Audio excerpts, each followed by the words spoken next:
सबके लिए है सुसंदेश उसी की प्यार का।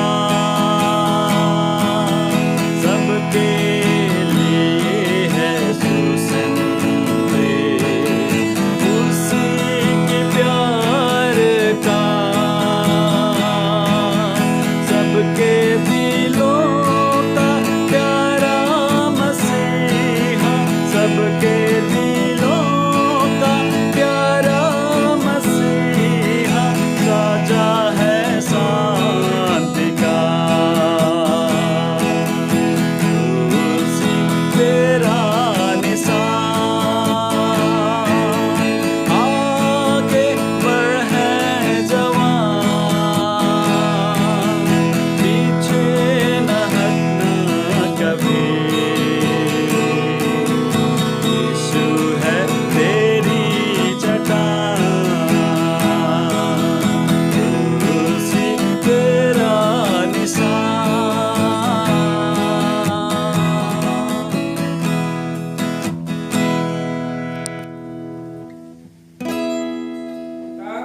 उसका यूहन्ना सुसमाचार पत्री और 15 अध्याय का 16 वचन। यूहन्ना सुसमाचार 15 अध्याय का 16 वचन में हम जब देखते हैं, वहां पर कहता है, तुमने मुझे नहीं चुना परंतु मैंने तुम्हें चुना है और तुम्हें नियुक्त किया। तो हमारा प्रभु हमको चुना, हम उसको नहीं चुने और हमको क्या किया है? नियुक्त किया है, अपॉइंट किया है कि हम इस दौड़ में हिस्सा ले, हम उस दौड़ में हमारा स्थान हो। तो इसलिए प्रभु जो है हमको जो है चुना है। तो हम कुछ विचारों को यहाँ पर देखेंगे कि किस तरह से प्रभु यहाँ पर हम देखते हैं फिलिपियों की पत्री में, फिलिपियों की पत्री उसका 3 अध्याय का 14 वचन फिर से हम पढ़ेंगे। फिलिपियों की पत्री 3 अध्याय और जो हम पढ़ते हैं 14 वचन। निशाने की ओर दौड़ा चला जाता हूँ ताकि वो इनाम पाऊं जिसके लिए परमेश्वर ने मुझे मसीह यीशु में ऊपर बुलाया है। तो एक मार्ग है और उसके लिए वो मैदान में आ चुका है। और प्रियो उसके लिए हम देखते हैं मैदान में आने के बाद एक निशान है और दौड़ा चला जा रहा है उस निशान की ओर। और निशान पर पहुंचने के बाद क्या है? निशान के पहुंचने के बाद क्या है? इनाम है। निशाने की ओर दौड़ा चला जाता हूं ताकि वो इनाम पाऊं। तो भी हम देखते हैं इनाम रखा हुआ है, प्राइज रखा हुआ है। दौड़ना के लिए उस स्थान में रखा गया और उस स्थान पर जो खड़ा है और उसके लिए और वो निशाना है, उस निशाने में अपना एक और स्थान निर्धारित किया गया है, अपनी एक कक्ष निर्धारित किया है, वहां से वो दौड़ना है उसको। कई बार हम देखते हैं कि दौड़ में और बहुत प्रकार का दौड़ होता है। 100 मीटर का दौड़ होता है और जो हम देखते हैं 200 मीटर का होता है, 400 मीटर का होता है, 1000 मीटर का होता है। ये दौड़ जो है दौड़ होता है। और इस दौड़ में और दौड़ने के लिए बहुत लोग नामांकन कराते हैं और दौड़ में जो है अपने आप उसमें ज्वाइन होते हैं क्योंकि उनको इंटरेस्ट होता है। तो प्रभु यीशु मसीह भी हमको जो है हमारे इच्छा से नहीं परंतु उसने अपनी इच्छा से हमको जो है इस दौड़ में नियुक्त किया है। और जब वो हमको नियुक्त किया है तो हमारा जो नियुक्ति करने वाला व्यक्ति को हमें जो है प्रसन्न करना है और उस दौड़ को हमें पूरा करना है। क्योंकि वो भी जो है प्रभु यीशु मसीह भी जब वो दौड़ा है तो अपनी इच्छा से नहीं दौड़ा है परंतु पिता ने उसको इस संसार में भेजा दौड़ने के लिए और उसने दौड़ा। अब उसका भी इच्छा था, प्रभु जबरदस्ती नहीं करता है कि किसी को जबरदस्ती दौड़ो बोल करके लेकिन इनाम जो नहीं दौड़ेगा प्रियो तो इनाम नहीं पाएगा, समझ लीजिए। इसलिए कि इब्रानियों के पत्री में हम देखते हैं और उसका 12 अध्याय में प्रभु की ओर ताकते रहो जिसने धीरज के साथ सब कुछ दौड़ करके क्या किया है। हाँ, पढ़ दीजिए इब्रानियों की पत्री 12 अध्याय और 2 वचन। और विश्वास के कर्ता और सिद्ध करने वाले यीशु की ओर ताकते रहे, हाँ, जिसने उस आनंद के लिए जो उसके आगे धरा था रखा हुआ था। मतलब आगे आनंद क्यों उसको आ रहा है, आनंद धरा था मतलब उस इनाम है। आपको अगर मुझको इनाम अगर कोई व्यक्ति देना चाहेगा तो क्या आप दुखी होंगे, रोएंगे? नहीं रोएंगे, आपको आनंद होगा। हाँ? और इनाम देने वाला कौन है? परमेश्वर है। परमेश्वर प्रभु यीशु मसीह के लिए भी एक इनाम रखा था और वो एक आनंद था। आनंद पढ़ दीजिए फिर से। उस आनंद के लिए जो उसके आगे धरा था, हाँ, आगे धरा था। लज्जा की कुछ चिंता ना करके, लज्जा की कुछ चिंता ना करके क्रूस का दुख सहा, हाँ, और परमेश्वर के सिंहासन की दाहिनी ओर जा बैठा।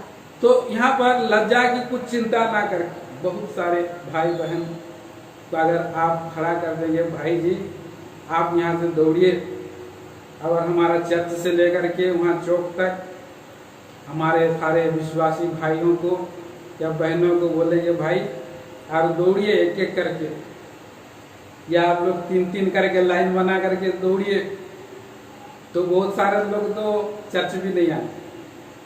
क्यों? क्योंकि वो लोगों को लज्जा है। हाँ? लोग देखेंगे तो हमको लज्जा आएगा तो क्यों आएंगे हम लोग, तो वो लोग जो है दौड़ना भी नहीं चाहेंगे, है ना। सो लोग देखेंगे, इधर उधर देखेंगे, हंसेंगे, ठट्टा करेंगे, ये जो है एक कहावत आ जाएगी, एक बात आ जाएगी और लोग जो है उसको क्या करेंगे, दौड़ना को। लेकिन प्रभु यीशु मसीह ने क्या किया, वो अपने नियुक्त करने वाले के प्रति विश्वास योग्य था और उसने अब दौड़ा, लज्जा की कुछ चिंता नहीं किया, दौड़ लगाना चालू किया। तो फिर यहाँ पर हम देखते हैं कि यहाँ पर पौलुस भी कहता है कि निशाने की ओर दौड़ा चला जाता हूँ। मुझे और आपको भी प्रभु ने नियुक्त किया है कि हम भी निशाने की ओर दौड़े।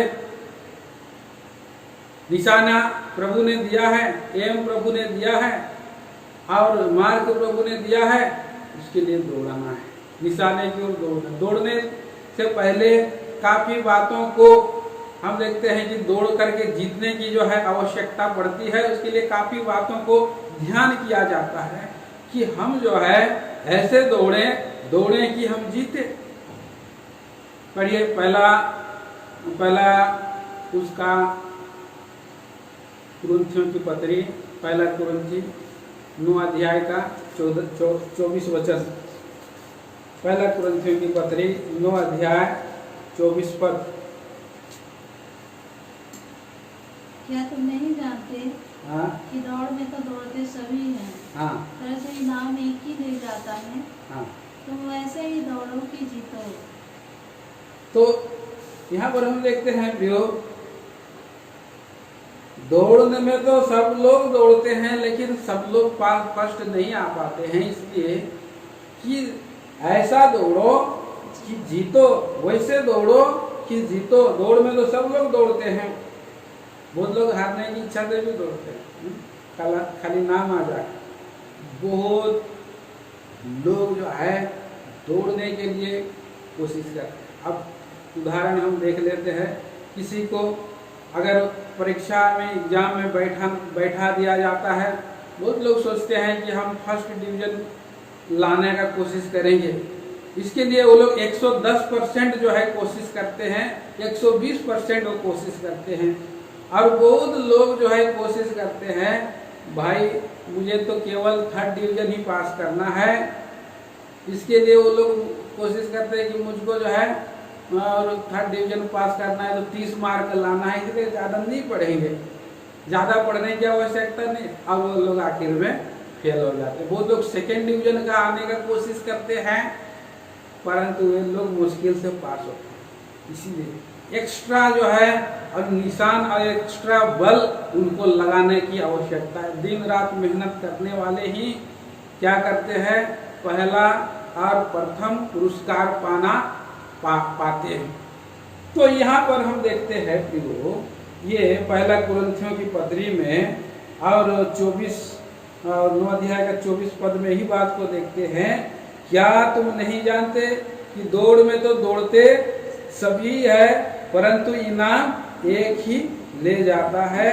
तुम वैसे ही दौड़ो कि जीतो,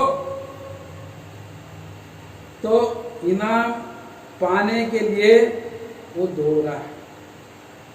अब भी यहाँ पर हम देखते हैं 26 वचन में, इसलिए मैं तो इसी रीति से दौड़ता हूँ, मैं तो इसी रीति से दौड़ता हूँ, परंतु लक्ष्यहीन नहीं। मैं भी इसी रीति से मुखों से लड़ता हूँ, हाँ, परंतु उसके समान नहीं, हाँ। जो हवा पीटता हुआ लड़ता है। तो यहाँ पर दौड़ का एक निशाना है, एक लक्ष्य है, एक टारगेट है। मैं तो इसी रीति से दौड़ता हूँ और लक्ष्यहीन नहीं, एक मार्क है मेरे पास, एक निशाना है मेरे पास, इसलिए मैं दौड़ रहा। तो पिछले दिनों में प्रभु मुझे सुबह उठाता रहा और मैदान में मैं देखता हूँ एक जवान व्यक्ति या बड़ा व्यक्ति एक छोटा सा बच्चा को 8-10 साल 11 साल का बच्चा को सुबह 4 बजे उसको उठा करके लेकर के आता है। मैं उधर वॉकिंग करता रहा और सुबह जाता हूँ। जब वॉकिंग करता वहाँ मैं देखा तो वो बच्चा को वो पहले क्या कराता है, उठा कर जूता को उसका रस्सा बांधता है, जूता बांधता है वो व्यक्ति, और उसके बाद उसको पहले व्यायाम कराता है, उछालता है, इधर उधर एक्सरसाइज ऐसे करता है और पूरा अपने आप को वार्म अप कराता है।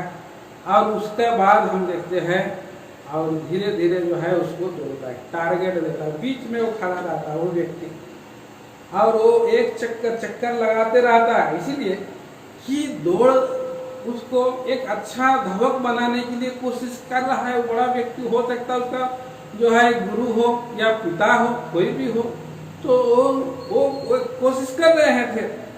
तो इसलिए कुछ लक्ष्य को प्राप्त करने के लिए, टारगेट को प्राप्त करने के लिए बहुत बातों का ध्यान रखा जाता है कि ऐसे ही दौड़ा और दौड़ करके पहुंच गया और जीत गया, ऐसे नहीं है।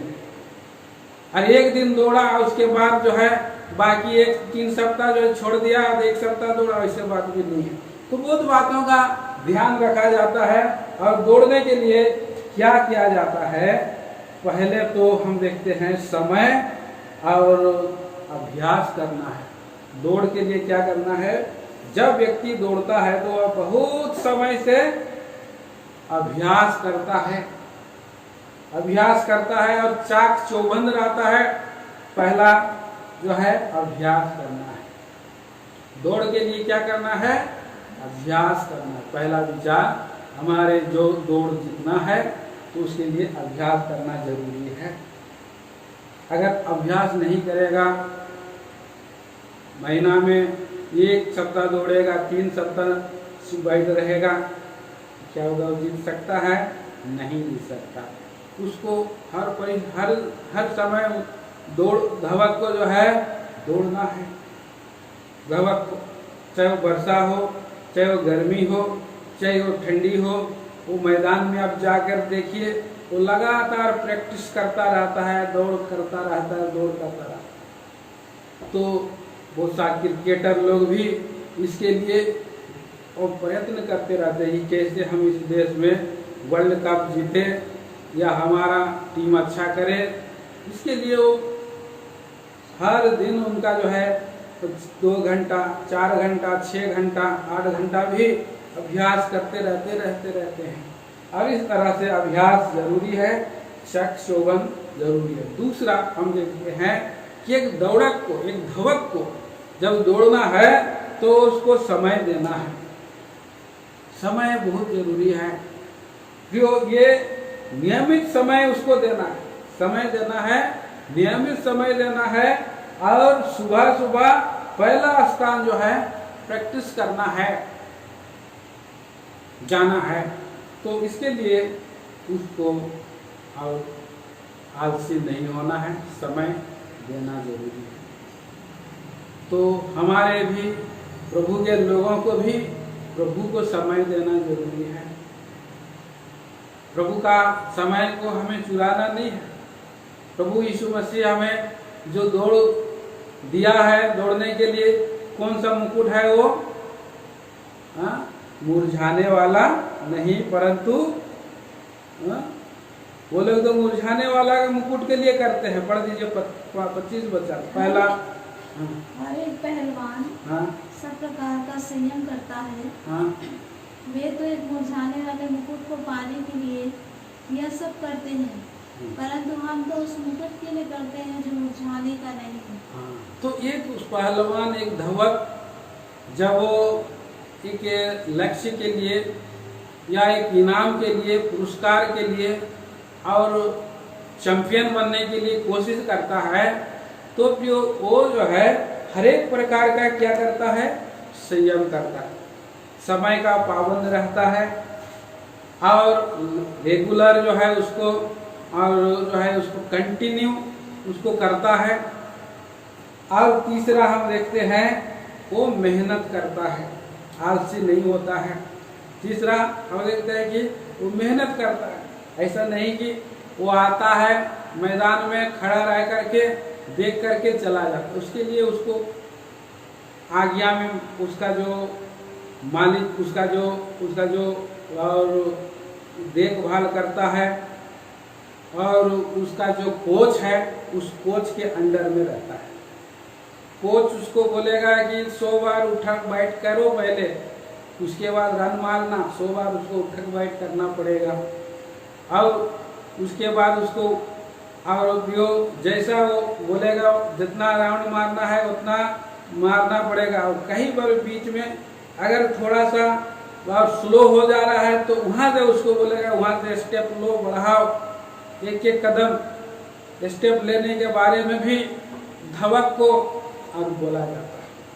तो इससे हम देखते हैं कि हमारा प्रभु भी, हम कई बार हम सुस्ती हो जाते हैं, लापरवाह हो जाते हैं, धीरे धीरे हम चलने लगते हैं। प्रभु में हम कई बार बड़ा उत्साह दिखाते हैं लेकिन कई बार धीरे धीरे चलने लगते हैं, कई बार सो जाते हैं, कई बार स्पीड भाग जाते। और कोच कहीं बार ज़्यादा स्पीड भाग रहा है तो वहाँ पर भी कोच उसको बोलेगा पेशेंसली दौड़ो, धीरे धीरे दौड़ो, इतना स्पीड नहीं दौड़ना है क्योंकि यार इतना राउंड बाकी है। उसको टाइमिंग देता है। मैं वहाँ पर मैदान में मैं वॉकिंग करता हुआ देख रहा था कि वो जो कोच है उसका पिताजी थे या कोई थे, छोटा सा और घड़ी पकड़े रहते थे हाथ में और घड़ी के अनुसार उनको जो है कि राउंड कराता रहा। और इस तरह से हमारा प्रभु भी हमारे प्रभु के लोगों को उत्साहित करने के लिए, प्रभु के दासों को इंकरेज करने के लिए वचनों को और देते रहते हैं। कई बार जोर से बोलते हैं, कई बार प्रेम से भी बोलते हैं। हर बातों को ध्यान में रखना है, ना कि गुस्सा होना है। तो इस तरह से हम देखते हैं मेहनत करना है। तीसरा बात मेहनत करना है। चौथा बात क्या करना है? संयम रखने के लिए आहार लेना है अच्छा। अगर एक धावक दौड़ता रह रहा है, अगर उसको अच्छा खाना नहीं मिलेगा, पौष्टिक आहार नहीं मिलेगा, प्रोटीन नहीं मिलेगा, तो क्या वो जो उसका हड्डी मजबूत हो सकता है? क्या वो दौड़ सकता है? मेहनत करता है। मेहनत करने का मतलब क्या? पसीना बहाना। मेहनत करने का मतलब है वो मैदान में पसीना बहाता है। प्रियो, हमारा मेहनत क्या है? प्रभु के लोगों को स्वर्गीय दौड़ में दौड़ने के लिए वो मेहनत क्या है? हमें भी जो है मेहनत करना है। मतलब प्रभु में लगातार मेहनत करना, आंसू बहाना। वो पसीना बहाता मैदान में, हमको प्रार्थना में परिश्रम करना है। कुलुसियों के पत्री 4 अध्याय का 12 वचन पढ़ दीजिए।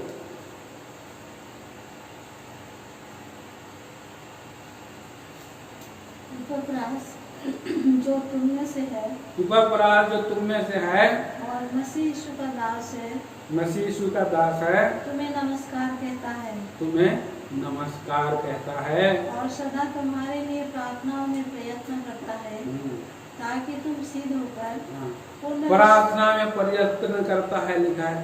इंग्लिश बाइबल में लेबर करता है, परिश्रम करता है बोल रहा है। और यहाँ पर वो दावत भी क्या कर रहा है, लेबर कर रहा है, पसीना बहा रहा है। और प्रभु का दास यहाँ पर प्रार्थना में आंसू बहा रहा है, लेबर कर रहा है।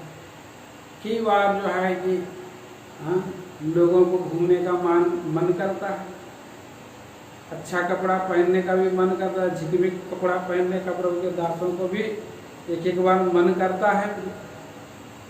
तो हम क्या कर सकते हैं? प्रभु का दास लोग सादगी से रहना है, अच्छा रीति से रहना, प्रभु के लोगों का भी अच्छा कपड़ा हो और अच्छा खाना। तो कई बार घूमने का मन करता है प्रभु के दास लोगों। हमने आज सुबह भी पढ़ा था और उस दिन भी हमने पढ़ा था यिर्मयाह की किताब, उसका 15 अध्याय और 16 वचन में क्या लिखा है, मन बहलाने वालों के बीच में मैं नहीं बैठा, मैं तेरा हाथ की आड़ में दबा रहा। झुरझुराहट सी बन गई, दबा रहा। जब तेरे वचन मेरे पास पहुँचे तब मैंने उन्हें मानो खा लिया और तेरे वचन मेरे मन के हर्ष और आनंद का कारण हुए, क्योंकि हे सेनाओं के परमेश्वर यहोवा, मैं तेरा कहलाता हूँ। आगे, तेरी छाया मुझ पर हुई, तेरी छाया मुझ पर हुई, मैं मन बहलाने वालों के बीच बैठ कर प्रसन्न नहीं हुआ, मन बहलाने वालों के बीच में बैठ करके प्रसन्न नहीं। तेरे हाथ के दबाव से मैं अकेला बैठा, अकेला बैठा, क्योंकि तूने मुझे क्रोध से भर दिया। बस यहाँ पर हम लेते हैं कि क्रोध से नहीं भी भरता है, वो था। और यिर्मयाह की कई बार हमारे अंदर में भी प्रभु वो बोझ देता है, वो जलन देता है, भूख देता है। और यिर्मयाह को प्रभु का लोगों ने उसको जो है नाम दिया है रोने वाला भविष्यवक्ता, विलाप करने वाला, रोने वाला भविष्यवक्ता, आंसू बहाने वाला। तो ये उपपराध भी आंसू बहाता है, यिर्मयाह भी आंसू बहाता है, तभी जाके ये दौड़ में आगे बढ़ रहा है। पौलुस भी जच्चा किसी पीड़ा सह रहा है और रात दिन वो आंसू बहाता रहता था, इसलिए वो अपना दौड़ को पूरा किया है। सो यहाँ पर मेहनत कर रहा है धवक, और हमारे लिए स्वर्गीय मेहनत किया है, आंसू बहाना, प्रार्थना करना है। तो ये प्रार्थना अब लॉकडाउन के अंदर में है बोल करके अभी प्रार्थना बढ़ गई है। तो अभी क्यों ये जो है अच्छी बात है। और इस लॉकडाउन के अंदर में और भी जो है ये आदत बना ले, जैसे दानियल सुबह दोपहर और शाम अपना प्रार्थना में रखता था 1-1 घंटा, तो हम लोग दिन में 3 बार 1-1 घंटा ये आदत बना ले और प्रार्थना का में प्रभु से बोझ मांगे। पूरे लोग इस संसार में हैं और नाश की ओर जा रहे हैं, इसके लिए एक अच्छा हम इनाम प्रभु देगा, इसके लिए संयम करना है। प्रार्थना अगर हम करेंगे, हमारा शरीर संयम में रहेगा, संसारिक अभिलाषाओं से मन जो है और हटेगा, वो व्यक्ति और मेहनत कर रहा है और उसके बाद उसने जो है अच्छा आहार लिया है, वचन को लिया। प्रभु का वचन भी हम पढ़ते हैं, पहला पत्रस उसका 1 पीटर उसका 2 अध्याय का 2 वचन में, मैं जन्मे हुए बच्चों के समान निर्मल आत्मिक दूध की लालसा करो, ताकि उसके द्वारा उद्धार पाने के लिए बढ़ते जाओ। तो दौड़ने के लिए, बलवंत होने के लिए भी दूध की भी आवश्यकता है। वो व्यक्ति जब दौड़ रहा है तो वो अगर दूध, प्रोटीन की चीजें नहीं लेगा, बूस्ट नहीं लेगा, अच्छा प्रोटीन वाले वस्तु नहीं लेगा जवान, तो उसका शरीर मजबूत नहीं हो सकता है और वो थक जा सकता है और कमजोर हो सकता है। इसीलिए यहाँ पर उसको पौष्टिक आहार की आवश्यकता है। प्रभु के लोगों के लिए भी वचन जो है एक पौष्टिक आहार के समान है। तो इसी रीति से एक धवक को और आहार की आवश्यकता है। हमें ईश्वर के धवक जो हमें बना है, हमें भी आहार की आवश्यकता है। और चौथा विचार देखते हैं जो, और ये धवक को क्या चाहिए? अच्छा ड्रेस चाहिए। अगर एक धवक को आप लुंगी पहन करके अगर उसको दौड़ाएंगे तो दौड़ सकता है? उसको फुल पैंट पहन करके, फुल शर्ट पहन करके कहीं पर भी आप धवक को जो है दौड़ता हुआ नहीं देखेंगे। उसके लिए अलग टी शर्ट रहता है, उसके लिए एक अलग से निक्कर रहता है, और उसका लिए जो जूते अलग से रहते हैं, और उसके दौड़ के अनुसार, उस ग्रिप के अनुसार वो जूते भी आते हैं। तो इस तरह से उनका ड्रेसअप रहता है। तो प्रभु के लोगों को भी जब स्वर्गीय राज के लिए जा रहे हैं, तैयार कर रहे हैं, तो उनको भी जो अच्छा सा और एक परिधान होना चाहिए, ड्रेस होना चाहिए, ड्रेसअप होना चाहिए। तो प्रभु के दास भाई भक्त सिंह ने प्रभु के लोगों को और झोला, प्रभु का वचन को ले जाने के लिए ये एक बार उन्होंने झोला पकड़े तो सभी लोग झोला पकड़े, बाइबल लिया तो सभी लोगों ने बाइबल लिया। अभी बहुत सारे प्रभु के दास लोग व्हाइट कपड़ा पहनते हैं। प्रभु के एक दास का आदत था, वो प्रभु ने उनको स्वर्गीय बुलाहट के लिए, प्रभु की सेवा के लिए उनको बुलाया, लेकिन वो भाई प्रभु का दास, उनको काला कपड़ा पसंद है, काला काला पूरा पहनते हैं। तो वो सब प्रभु के जगहों में जा कर तो सुसमाचार सुनाते रहे। तो ये जो है वो प्रभु के दास को जहाँ कहीं भी जाने से उसको सफ़ेद कपड़ा ही देते, क्योंकि जब वो हेब्रोन में गए, प्रभु के घर में गए, तो एक ही 2 जोड़ा होगा सफ़ेद काला कपड़ा, और कितना दिन पहनेगा, बाद में उनको सफ़ेद कपड़ा पहनना पड़ा। तो उनको आदत होगी, क्योंकि हमारा प्रभु हमको जो है कि ट्रेनिंग में रखते हैं, एक धवक के रूप में जब रखते हैं, तो हमारे जीवन में जरूरी है। और एक धवक यह नहीं कह सकता है नहीं मैं फुल पैंट पहन करके दौड़ूंगा, मैं टी शर्ट नहीं पहनूंगा, ऐसा नहीं बोल सकता। उसका परिधान भी, उसका ड्रेस भी उसके और उस कोच की ओर से और उस संस्था की ओर से नियुक्त किया रहता है। उसको पहन करके ही दौड़ सकता है, नहीं तो वो वहाँ पर शामिल नहीं हो सकता है।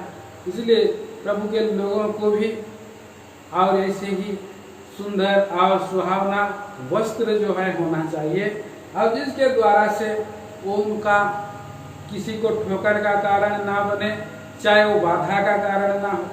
कई बार बाधा का कारण भी हो सकता है, तो बाधा का कारण भी और रुकावट बाधा का कारण है। कपड़ा पहनने से, खाने से, या जो समय को नहीं देने से, या मेहनत नहीं करने से वो धवक और वो इनाम को प्राप्त करने के लिए चूक जाता है। इसलिए प्रभु का वचन में हम देखते हैं, पहला इब्रानियों की पत्री पढ़िए, उसका 12 अध्याय का पहला वचन। इस कारण हाँ, जबकि गवाहों का ऐसा बड़ा बादल हमको घिरे हुए है, हाँ, तो आओ हर एक रोकने वाली वस्तु और उलझाने वाले पाप को दूर करके हाँ, वह दौड़ जिसमें हमें दौड़ना है धीरज से दौड़े। तो जो गवाहों का एक जब मैदान में एक धवक होता है, दौड़ने वाला होता है, तो उसके उसी मैदान में, स्टेडियम में कितने सारे लोग जो है देखते रहते हैं, चारों ओर से दृष्टि करते रहते हैं, चिल्लाते रहते, बहुतों को उत्साहित करते रहते हैं। और बहुत सा तो सीनियर और वो धावक भी होते हैं जो दौड़ करके वहाँ पर बैठे हुए हैं, विश्राम कर रहे हैं, और लोगों को इंकरेज करते रहते, वो व्यक्ति को वो इतना नंबर वाला, दौड़ो दौड़ो बोल के उनको आवाज लगाते रहते हैं। तो गवाहों का ऐसा बड़ा बादल हमको घेरे हुए, मतलब आप इब्रानियों की पत्री 11 अध्याय में आएंगे कितने सारे विश्वासियों के वीर का लिस्ट है। ये सारे लोग इंकरेज करे हैं, अब्राहम, हाबिल, नूह और इसहाक, याकूब, मूसा, दाऊद, सुलेमान और कितने सैमसन, इफ्ता, ये सारे लोग जो है गवाहों का बड़ा बादल है। हम लोगों को घेरा हुआ है। उन्होंने अपने दौड़ को आरंभ किया, उसको पूरा भी कर रहा है, उस गंतव्य स्थान तक वो लोग पहुंच भी चुका है। धार्मिकता का मुकुट उनके लिए रखा हुआ, इनाम रखा हुआ है। ये वो लोग अपना दौड़ पूरा कर लिए हैं, इसलिए गवाहों का ऐसा बड़ा बादल चारों ओर से हमें घेरा हुआ है। अब सोचिए कि कोई अगर इंकरेज नहीं करेगा और एक व्यक्ति अगर दौड़ते रहेगा तो हो सकता है वो डिस्करेज हो जाए। हमको अगर इंकरेज करने वाला नहीं, हमको सलाह देने वाला नहीं, हमारा कमी घटी को बताने वाला नहीं, हमें ठीक ठाक करने वाला नहीं, तो हम लोग परफेक्ट दौड़ नहीं सकते हैं। तो ऐसे भी प्रभु के लोग थे जो आरंभ में दौड़े, और नूह को इंकरेज करने वाला कोई नहीं रहा, कोई नहीं था। इस तरह से कितने लोगों को इंकरेज नहीं मिला था, लेकिन वो लोग दौड़ लगाए थे और हर एक रुकावट। अब क्या वादा है, पढ़ लीजिए फिर से एक वचन। और इसका नौहाओं का ऐसा बड़ा बादल जब उनको घेरे हुए, तो आओ हर एक रोकने वाली वस्तु और उलझाने वाले पाप को दूर करके वह दौड़ जिसमें हमें दौड़ना है, धीरज से दौड़े। रोकने वाली वस्तु भी है, उलझाने वाला पाप भी है। आइए हम गलतियों की पत्री 5 अध्याय का 7 वचन पढ़िए।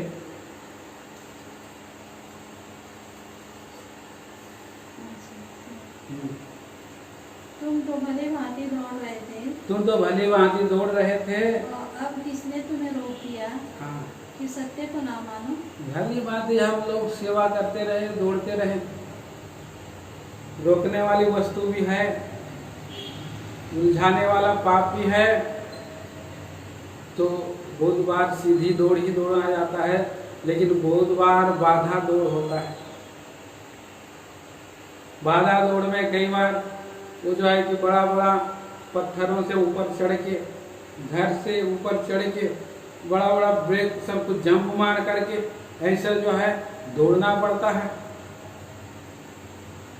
तो ये सारा दौड़ है। तो किसने रोक दिया, बोला आप भली भांति दौड़ रहे।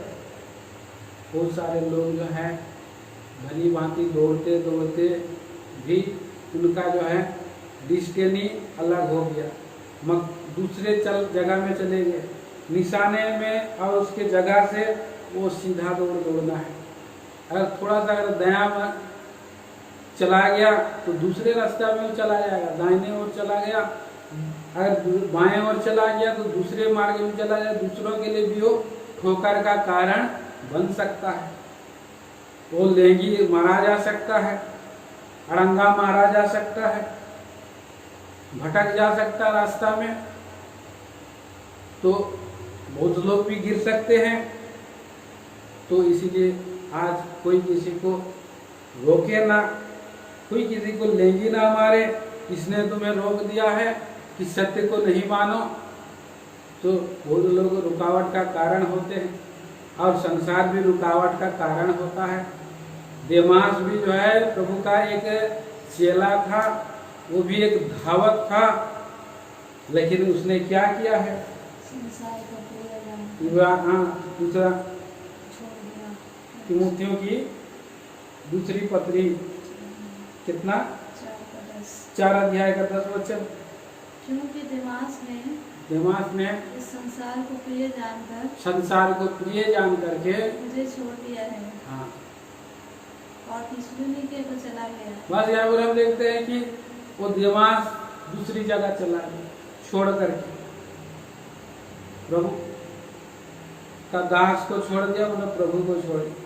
तो कई बार निराशा भी आ सकता है, बाधा भी आ सकती है, रुकावट भी आ सकता है, थक भी जा सकते हैं, लेकिन प्रभु यीशु मसीह को दौड़ना है देखते हुए। विश्वास का कर्ता और सिद्ध करने वाला यीशु की ओर ताकते रहे। और वो हमारा नमूना है, वो हमारा निशान भी है, वो हमारा चिन्ह है, टारगेट भी है। बहुत लोगों का और आनंद की प्रभु यीशु मसीह ने दौड़ लगाई, जो उसकी आगे आनंद धरा था। क्यों? जो प्रभु यीशु मसीह का आनंद क्या था? सिंहासन में बैठना, परम पिता परमेश्वर के दाहिने हाथ में बैठना उसका आनंद था क्या? इसके लिए वो दौड़ा था क्या? तो उसका आनंद कौन है? मैं और आप उसका आनंद है। आप और मैं, आपको और मुझको बचाने के लिए ही उसने दौड़ा है और लज्जा की चिंता नहीं किया। अपने वंश को देख करके क्या हो जाता है? वो प्रभु यीशु मसीह आनंदित होता है। एक पद पढ़ दीजिए।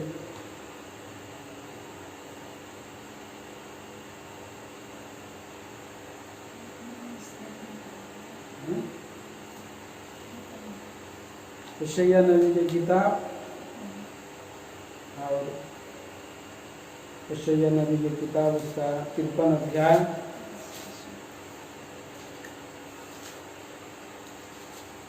पढ़िए 11 वचन।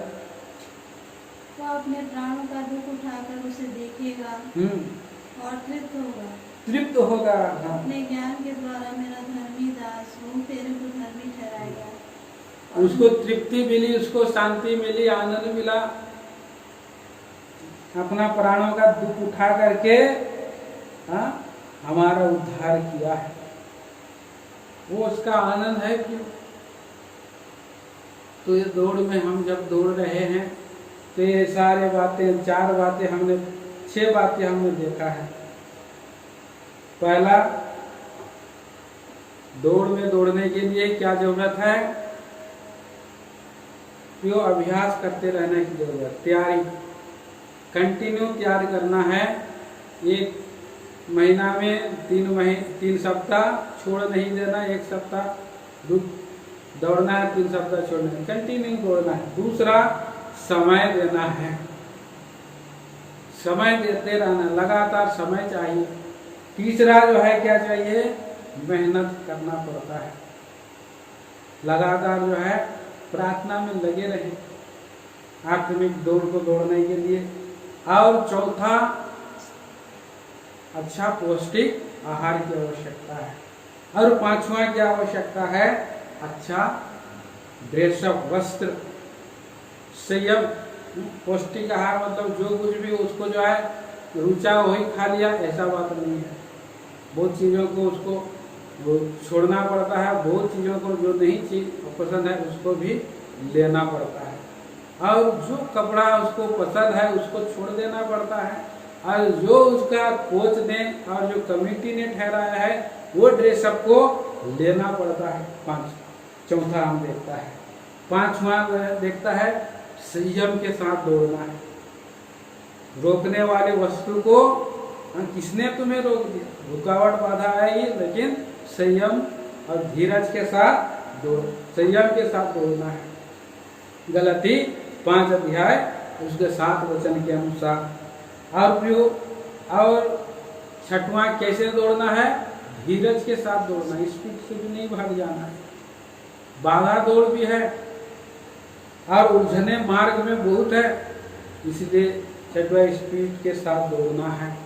ये हमारे ये जो है कि दौड़ है। तो अब मैं थोड़ा सा समय आपसे लूँगा, अब क्योंकि ये जो दौड़ है इसमें इनाम है, इसलिए जो इस इनाम के लिए हमें प्रभु ने हमारे लिए रखा है। जब एक व्यक्ति जब बाधा दौड़ दौड़ता है या रनिंग होता है तो उसको बहुत सारी चीज़ मिलता है।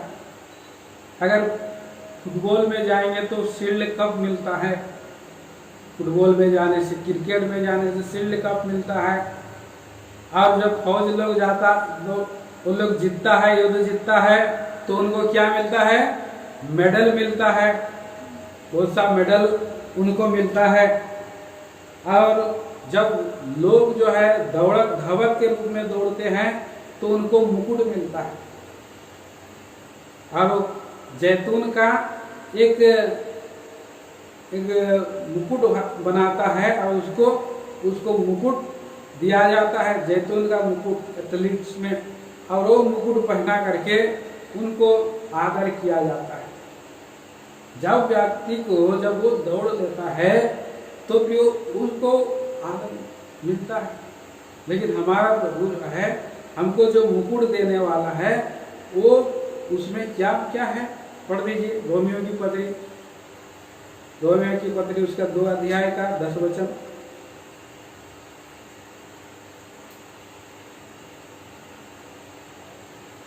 परंतु महिमा और आदर और कल्याण हरेक को मिलेगा जो भला करता है पहले यूदी को। बस तो क्या क्या मिलेगा, आदर, महिमा और कल्याण। आदर भी मिलेगा, एक व्यक्ति जब धावक दौड़ता है तो उसको महिमा, उसका नाम जो है महिमित हो जाता है, चारों ओर उसकी नाम का चारों ओर जो है यश फैल जाता है। ये एक महिमा है जो चर्चा फैल जाता है पूरे देश देश में। भाई जी हमारे इंडिया के लिए वो दौड़ा जीता है, न केवल इंडिया में वरन और दूसरे भी देश में उसका नाम हो जाता है। उसके बाद उसको आदर का पद दिया जाता है, सबसे ऊंचा पद में उसको रखा जाता है। लोग उसको बहुत ही आदर से व्यवहार करते हैं, पेश कर बात करते हैं। और उसके बाद शांति और कल्याण भी मिलता है। शांति और कल्याण मतलब क्या है, जो उसको जो है उसके हर वस्तुओं को और दिया जाता है, महिमा में भी आ जाता है, हर वस्तुओं को जाता है। पिछले दिनों में झारखंड का एक व्यक्ति जो है वर्ल्ड कप जीत गया क्रिकेट में, तो उसको कितना आदर भी मिला और उसका नाम भी फैल गया, महिमा भी मिला उसको। और उसके बाद उसको क्या मिला है, इतना करोड़ का उसको चेक भी मिला, इनाम भी मिला। और उसके लिए कहीं दूसरे राज्य में बहुत ज्यादा करोड़ों का अरबों का जमीन भी जो है कि उसको मिल गया, वहां उसको घर भी मिल गया। तो ये सब जो है कि जब एक व्यक्ति इस संसार में उसको ये सारा इनाम पाता है तो प्रभु के राज में, यहाँ पर तो उसका इस संसार में जो मिल रहा है नाम हो, आदर हो, एक दिन पुराना हो जाएगा, एक दिन उसको नहीं मानेंगे, उनका जाता रहेगा। आज वो व्यक्ति जो वर्ल्ड कप जीता था 2011 में, अभी उसका इतना मान नहीं है, लोग भूल गए। लेकिन हमारा प्रभु का राज में महिमा, आदर और वो उसका कल्याण हमेशा जीवन बने रहेगा। अजर और अविनाशी मिराज निरंतर उसको जो है मिलता रहे। उस इनाम को प्राप्त करने के लिए हमारे आंखें खुली रहे और उसके लिए हमें धीरज, संयम, भक्ति करने के लिए लगातार दौड़ता हुआ पाया जाना चाहिए। जो हमारा प्रभु जो हमको मुकुट देने वाला है, कौन सा मुकुट देने वाला है, इन वचनों को हम पढ़ सकते हैं। पढ़ दीजिए उसका 1 कुरिन्थी 9 अध्याय का 25 पद।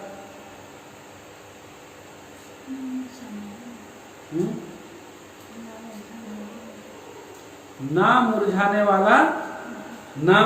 वाला मुकुट, पहला ना मुरझाने वाला मुकुट।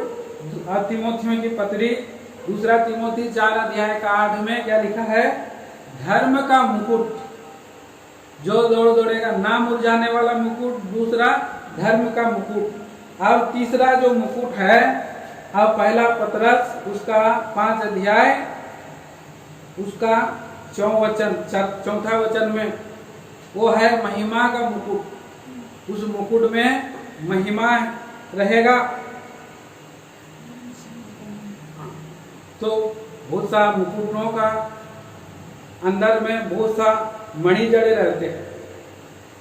किसी के पास एक मणि रहता है, किसी के पास बहुत मणि रहता है। तो ये मणि जो है महिमा को बतलाता है। महिमा का मुकुट प्रभु हमारे अंदर, हमारे और मुकुट में कितना बड़ा बड़ा पत्थर डाल सकता है, मणि डाल सकता है। तो ये जैसा वो लोग विश्वास योग्यता से करेंगे सेवा, उसके अनुसार उसमें जो है और ऐसे बहुमूल्य वस्त्र और मणि डाल सकता है प्रभु। तो ये है महिमा का मुकुट है। और तीसरा जो है, चौथा जो मुकुट है जीवन का मुकुट है। पढ़ लीजिए उसका, जेम्स याकूब की पत्री, पढ़ने की जरूरत नहीं, याकूब की पत्री 1 अध्याय का 12 पद में पढ़ लीजिए अगर मिलता है तो। धन्य है जो मनुष्य परीक्षा में स्थिर रहता है, क्योंकि वह खरा निकलकर जीवन का वह मुकुट पाएगा। जीवन का मुकुट पाएगा। हाँ, तो ये जीवन का मुकुट है। 5वां मुकुट क्या है? जीवन का। ये जीवन का मुकुट खरा निकल करके हमको मिलेगा।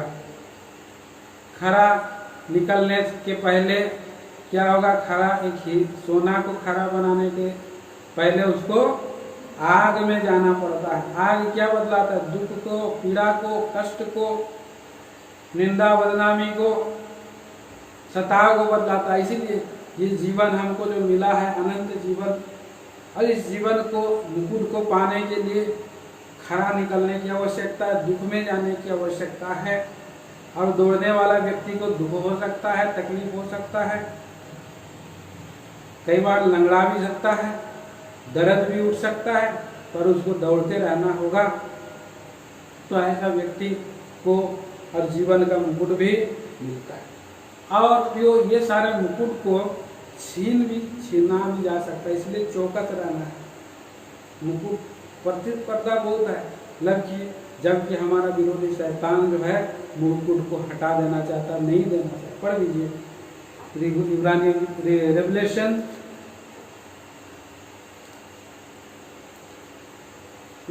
वो प्रकाशित वाक्य के 3 अध्याय के 11 वचन। प्रकाशित वाक्य की किताब 3 अध्याय के 11 वचन। मैं शीघ्र ही आने वाला हूँ, जो कुछ तेरे पास है हाँ, उसे थामे रह, हाँ, कि कोई तेरा मुकुट छीन ना ले। कोई तेरा मुकुट छीना जा सकता है। रब्बा नगर में युद्ध करके दाऊद राजा ने क्या किया? वहां का राजा का मुकुट को छीन लिया। उसका मुकुट बहुत भारी था, 34 किलो का वो मुकुट पहनता था और बहुत सब मणि जड़े हुए थे, लेकिन वो राजा हार गया। दाऊद जीत गया, इसलिए मुकुट दाऊद ने ले लिया, पहन लिया। तुम्हारा पर तो दाऊद पहना, लेकिन आपका और मेरा मुकुट शैतान चुरा सकता है, ले सकता है। इसलिए ये मुकुट को प्राप्त करने के लिए दौड़ को लगातार दौड़ने की आवश्यकता है। और ये बहुत आदरणीय बात, बहुत उत्साहित बात है कि प्रभु ने हमको मुकुट दे रहा है। प्रभु हमको मुकुट के साथ और भेंट करने के लिए आ रहा है। पढ़ लीजिए और पढ़ते हैं तो भजन संहिता की किताब 21 अध्याय का 3 वचन। भजन संहिता 21 अध्याय का 3 वचन। क्योंकि तू उत्तम आशीष से देता हुआ उससे मिलता है और तू उसके सिर पर कुंदन का मुकुट पहनाता है। तो उत्तम आशीष देता हुआ प्रभु भेंट करने के लिए आ रहा है। उसके हाथ में बहुत सा मुकुट है और वो हमको मुकुट देने के लिए, भेंट करने के लिए इस संसार में जो आ रहा है। और ये मुकुट जो है बहुत बड़ा एक आदर का विषय है, प्रतिष्ठा का विषय है, अधिकार का विषय भी है। ये मुकुट अधिकार को दर्शा। जब हम देखते हैं पुराना नियम में यीशु को और फिरौन ने उसको अपना पद का, अपना देश का अधिकारी बनाया, तो उसने बहुत कुछ दिया। क्या क्या दिया उसको? कपड़ा दिया, कंठमाला दिया, अंगूठी दिया, घोड़े में भी चढ़ाया, लेकिन मुकुट नहीं दिया। वहाँ पर मुकुट का जिक्र नहीं हुआ है, मुकुट नहीं मिला उसको। इस संसार में अधिकार किया लेकिन उसको मुकुट नहीं, क्योंकि वो बहुत बड़ा अधिकार और सामर्थ्य की बात है। तो हमको उस बहुत बड़ा आदर मुकुट दे करके प्रभु भेंट करना चाहता है। मतलब एक और महिमा, जो महिमा उसका पास है वो पूरा महिमा हमको जो है देना चाहता है। और इसका ये मुकुट का अधिकार के बाद हम लोग जैसा चाहें राज कर सकते हैं। राज करने का, हुकूमत करने का ये जो है बात है। तो ये मुकुट प्रभु हमको देने के लिए आ रहा है। शैतान के पास एक मुकुट है, थोड़ा समय के लिए उसको राज करने दिया गया है। हम और रिवलेशन और प्रकाश दिवस 6 का 2 जय करता हुआ एक मुकुट दिया गया, अधिकार दिया गया। लेकिन प्रभु के पास तो बहुत सारा मुकुट है, वो हमको देने के लिए आ रहा है और उस मुकुट से हमारा जीवन को शोभायमान करेगा, प्रतिष्ठित करेगा।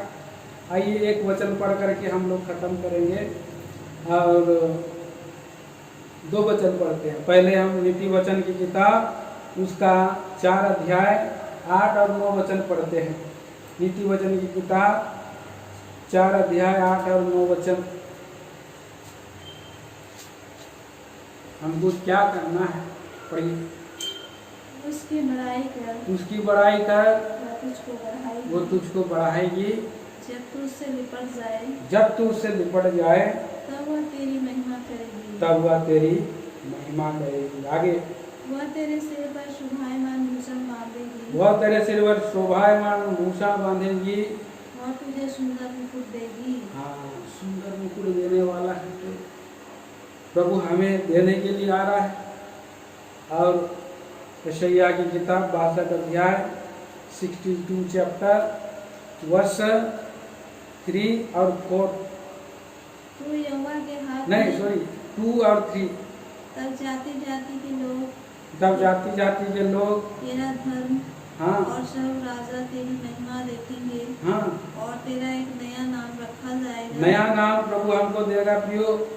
हाँ, जो यहोवा के मुख से वो उसके निकलेगा। मुख से निकलने वाला है। तो यहोवा के हाथ में तो ये हवा के हाथ में एक शोभायमान मुकुट शोभायमान मुकुट और अपने परमेश्वर की हथेली में हाँ राज मुकुट है। राज मुकुट। ये यरूशलेम के लिए भविष्यवाणी किया गया, लेकिन मेरे लिए आपके लिए भी है प्रियो।